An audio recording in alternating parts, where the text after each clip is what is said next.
জিকির ফিকির ঠিক মতো করো, সব করো, সময়কে নষ্ট করো না, সময়ের কদর করো। সময় তো একটা অনেক বড় গনিমত, সময়কে কদর করতে হয়। হাদিস অক্তারিম খামসান কাবলা খামসিন, 5টা যে বিষয়ের পূর্বে 5টা বিষয়কে গনিমত মনে করতে হয়। 5টা বিষয়ের পূর্বে 5টা বিষয় গনিমত মনে করতে হয়।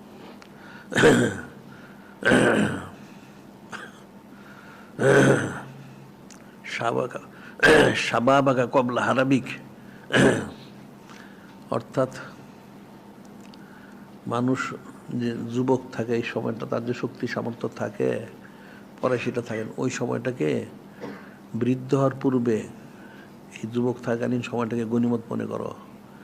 যুবক থাকালীন মানুষ যত আমল করতে পারে, বৃদ্ধ হয়ে গেলে সেটা করতে পারে না, ইচ্ছা থাকলে অনেক সময়। সেটাই বলা হচ্ছে শাহবা কাবলা হারামিক, সেহাতা কাবলা শোকমিক, সেহাতাকা কাবলা শোকমিক,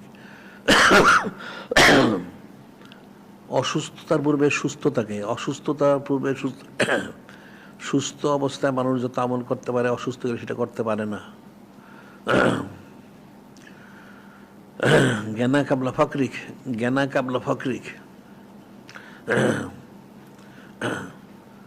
সচ্ছলতাকে, অসচ্ছলতার পূর্বে সচ্ছলতাকে, মানুষ সচ্ছল হইলে যত ন্যাক কাজ করতে পারে, অসচ্ছল হলে সেটা করতে পারে না। কাজে অসচ্ছলতার পূর্বে সচ্ছলতাকে গনিমত মনে করো।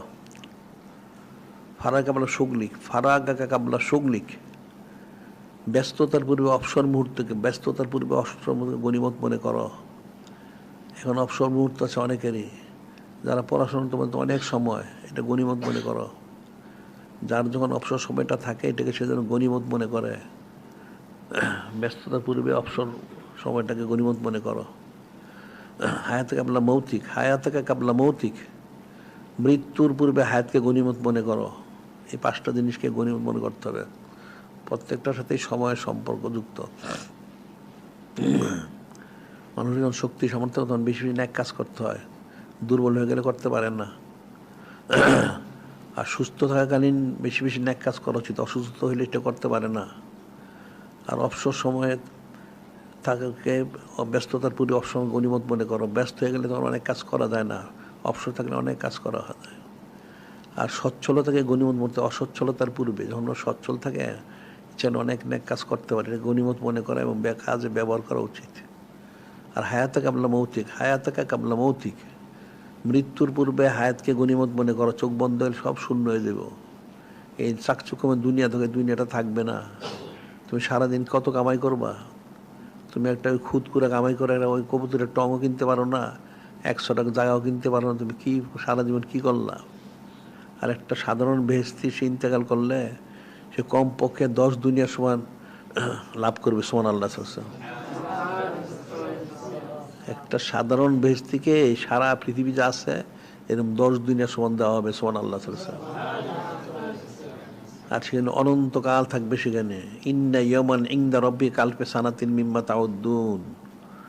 আল্লাহ পাক বলেন পরকালের একদিন দুনিয়ার 1000 বৎসরের সমান। দুনিয়ার 1000 বৎসরের সমান পরকালের একদিন। এখানে তুমি কতদিন থাকবে? 100 বৎসর। তাহলে পরকালের তুলনায় মাত্র 2.5 ঘন্টা। তুমি 2.5 ঘন্টার জন্য তুমি অনন্তকাল নষ্ট করে দিলে, এত নেয়ামত নষ্ট করলে, হাতছাড়া করে দিলে।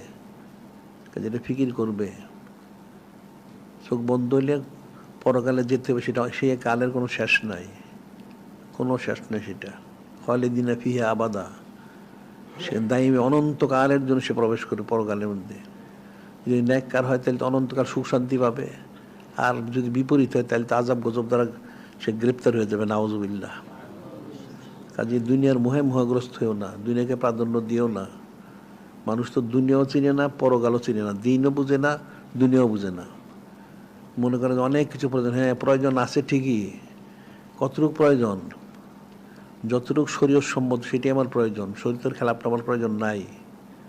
শরীরের খেলাপটা যখন গ্রহণ করবা তখন পরকালে গুরুজু খেতে হবে। নাউজুবিল্লাহ। বিষয়টা খুব সূক্ষ্ম বিষয়।